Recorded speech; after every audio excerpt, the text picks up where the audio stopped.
I'm Howard Hale with the Harvest USA Report. I'll be back with a wheat harvest report from Arapahoe, Nebraska in just a moment. Cheyenne, Wyoming has some big events coming up this month. Frontier Days is canceled this year, but starting on the 15th through the 20th of July, huge team roping with probably over $1 million purse. The 23rd through the 26th, the Big Daddy Ranch sorting. That's going to be a big deal as well. And also there on the 25th and the 26th, there'll be a big barrel race. For stall reservations, go to ranchsorting.com. That's ranchsorting.com. Our report today is from Scott Breinig. He's an Arapahoe, Nebraska custom harvester. That's south central part of the state.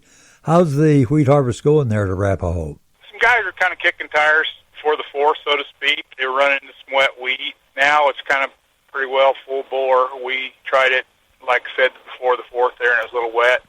We had an irrigated pivot that we got done, and now we're on some Kim Follow that's dry, and I think it's all pretty well dry now. What kind of yields it look like you guys are going to come up with? Pivot was a little disappointing. It probably made 75.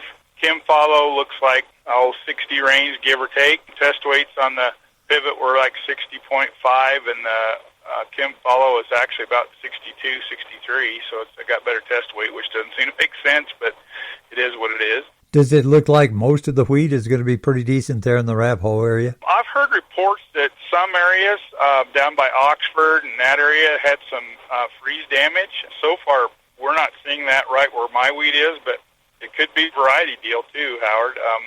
It's one of them deals that every variety is a little bit different, and I know we did have a fairly late freeze here, but I've just heard rumors of it. I haven't actually talked to anybody that had bad test weight. Arapahoe, Nebraska harvester Scott Breinig, thanks for joining us. May God bless, and join us again, won't you? I'm Howard Hale.